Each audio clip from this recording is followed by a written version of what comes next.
Assalamualaikum warahmatullahi wabarakatuh. Apa kabar anak-anak? Semoga kalian dalam keadaan sehat dan penuh semangat. Sebelum kita belajar, mari kita berdoa terlebih dahulu. Berdoa, dipersilahkan.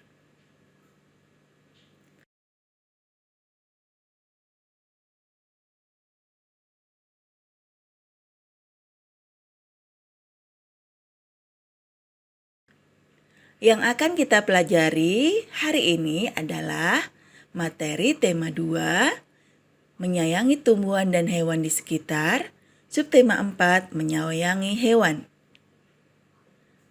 Untuk hari ini kita masuk pada pembelajaran 2 dan 3. Hari ini yang akan kita pelajari adalah menguraikan pesan dalam dongeng muatan pelajaran bahasa Indonesia KD 3.8 dan menuliskan letak pecahan pada garis bilangan muatan pelajaran matematika KD 3.2. Tujuan pembelajaran hari ini adalah 1. Peserta didik mampu menguraikan pesan dalam dongeng baik secara lisan maupun tulisan. Yang kedua, peserta didik mampu menuliskan pecahan sederhana pada garis bilangan. Ayo anak-anak, ingat kembali apa itu dongeng? Ada yang masih ingat? Ya, betul. Dongeng ialah sebuah cerita hayalan atau cerita yang tidak benar-benar terjadi.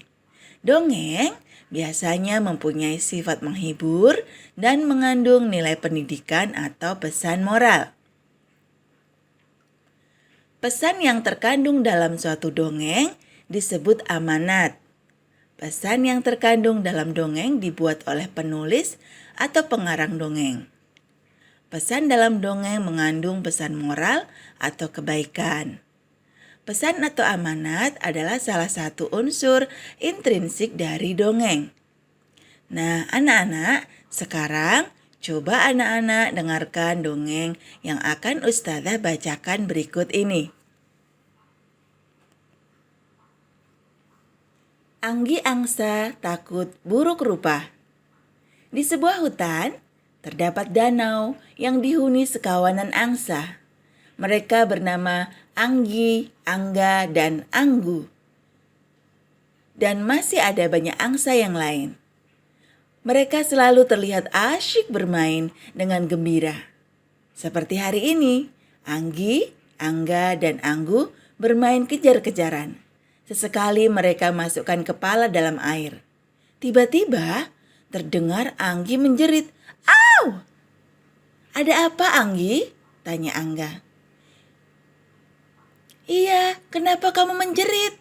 Sepertinya kamu kesakitan," ujar Anggu penasaran. "Tidak, aku tidak apa-apa," jawab Anggi sambil berlari. Angga dan Anggu menatap Anggi yang berlalu dengan cepat. "Hei, kita belum selesai bermain. Kenapa kamu pergi?" teriak Angga. "Maaf, aku tidak bisa meneruskan permainan," seru Anggi. Agar tidak makin penasaran, Angga dan Anggu mengejar Anggi. Nampak Anggi menutup wajah dengan kedua sayapnya. "Ayolah Anggi, ceritakan pada kami, mengapa kamu tidak mau melanjutkan permainan dan ada apa dengan wajahmu?" "Kalian pasti tidak mau lagi bermain denganku. Wajahku terantuk batang pohon yang menjuntai di danau saat bermain tadi. Pasti wajahku kini pastilah sangat buruk dan kalian akan malu bermain denganku," kata Anggi sambil menangis. "Ya ampun Anggi, kami ini mau bermain denganmu karena budi pekertimu yang baik, bukan karena wajahmu yang cantik," kata Anggu dengan lantang. "Benarkah?" "Benar. Lagi pula belum tentu wajahmu buruk karena terantuk batang. Coba kami lihat." Dengan berlahan, Anggi membuka wajahnya. Dan ternyata benar kata Anggu, wajah Anggi tetap cantik. Akhirnya mereka kembali bermain. Anggi sangat bahagia mengetahui teman-temannya mau bermain dengannya karena budi pekertinya, bukan karena wajahnya yang cantik.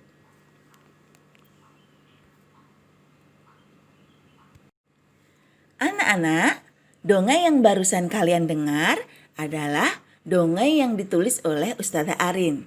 Ustazah yakin kalian juga dapat menulis dongeng lebih bagus dari Ustazah. Nah, sekarang Ustazah mau tanya nih, bagaimana perasaanmu mendengar dongeng tadi? Suka tidak? Sekarang coba sebutkan pesan dari dongeng tadi. Ya, benar. Ada beberapa pesan moral dalam dongeng Anggi Angsa Takut Buruk Rupa. Yang pertama, tidak boleh pilih-pilih teman. Yang kedua, percaya diri dalam berteman. Pesan yang ketiga, hiburlah teman yang sedang sedih. Pesan yang terakhir, bertemanlah dengan teman yang mempunyai budi pekerti yang baik. Alhamdulillah, Ustazah senang sekali.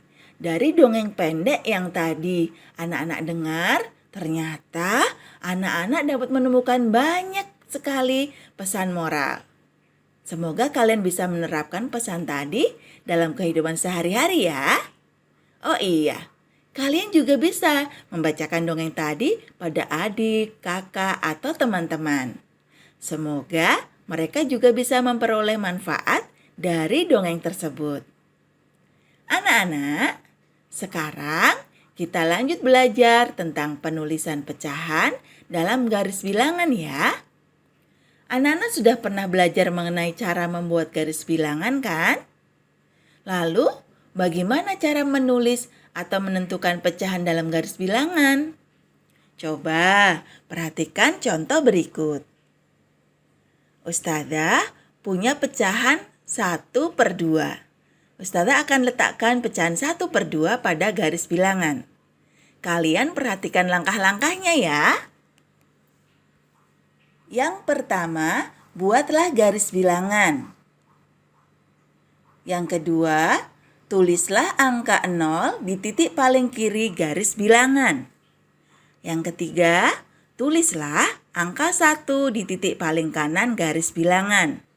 Yang keempat, bagi garis bilangan menjadi 2 bagian yang sama besar. Yang terakhir, tulislah pecahan 1/2 di tengah garis bilangan. Anak-anak, Ustazah akan memberi contoh sekali lagi ya. Kali ini, Ustazah mempunyai pecahan 3/4. Bagaimana cara meletakkan 3/4 pada garis bilangan? Perhatikan langkah-langkah berikut ya. Langkah pertama, buatlah garis bilangan. Yang kedua, tulislah angka 0 di titik paling kiri garis bilangan. Yang ketiga, tulislah angka 1 di titik paling kanan garis bilangan. Yang keempat, garis bilangan yang memuat bilangan 0 dan 1 dibagi menjadi 4 bagian yang sama besar, sehingga diperoleh garis bilangan perempatan. Langkah yang terakhir, tulislah pecahan 1/4, 2/4, dan 3/4 dalam garis bilangan. Nah, sekarang kalian tahu di mana letak pecahan 3/4 pada garis bilangan kan? Bagaimana anak-anak? Mudah bukan menuliskan pecahan dalam garis bilangan? Kalau anak-anak belum mengerti, bisa mendiskusikannya dengan ayah bunda di rumah. Bisa juga menghubungi Ustazah. Alhamdulillah, pembelajaran hari ini sudah selesai. Kita tutup dulu dengan mengucap hamdalah bersama-sama. Alhamdulillahirabbil alamin. Semoga bermanfaat. Sampai jumpa di video selanjutnya. Wassalamualaikum warahmatullahi wabarakatuh.